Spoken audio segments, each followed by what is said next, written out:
રીતના છેલ્લા 2 દિવસમાં વિવાદગ્રસ્ત ખેડૂતોનો જે કપાસ લઈને આવે છે ત્યાં અમુક વેપારીઓ દ્વારા કે અમુક કમિશન એજન્ટો દ્વારા કરદો કરવામાં આવે છે, જેની પણ માર્કેટિંગ યાર્ડને ચેરમેનશ્રીએ કડક સૂચના આપી દીધી છે કે ભાઈ જો આવા કરદા કરવામાં આવશે તો એનું વેપારીઓનું કોઈ પણ છે એનું લાયસન્સ રદ કરવામાં આવશે અને જરૂર પડે તો પછી ગુના પણ દાખલ કરવામાં આવશે. એટલે કડક પગલાંનો આદેશ પણ આપ્યો કે કોઈ પણ ખેડૂત હોય, એ બોટાદનો ખેડૂત હોય કે આજુબાજુના બીજા જિલ્લાના ખેડૂત હોય, ખરેખર આ માર્કેટિંગ યાર્ડમાં જેમ અમારું બોટાદ તાલુકાનું માર્કેટિંગ યાર્ડ નાનું એવું જ છે, કારણ કે તાલુકા પૂરતું જ માર્કેટિંગ યાર્ડ છે, તેમ છતાં પણ આજુબાજુના 6 જિલ્લાના ખેડૂતો એનો પોતાનો કપાસ વેચવા બોટાદ આવે છે. એ એટલા માટે આવે છે કે હર હંમેશા આખા ગુજરાતમાં જો સૌથી વધુ કપાસનો ભાવ દેતું હોય ને તો આ બોટાદ માર્કેટિંગ યાર્ડ છે.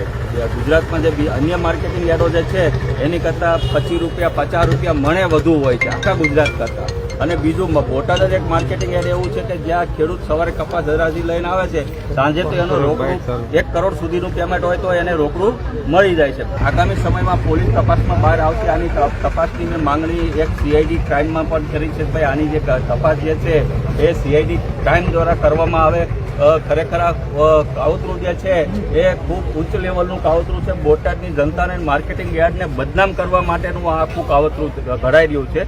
અને એક પોલીસ અને બોટાદની જનતા કે બોટાદના ખેડૂતો સામસામે આવે એના માટેનું કંઈ સુનિયોજિત પૂર્વ આયોજિત આ કાવતરું ઘડવામાં આવ્યું છે. કોઈ પણને છોડવામાં નહીં આવે, તે ગમે તેવો હશે એની ચરબી ઉતારી દેવામાં આવશે.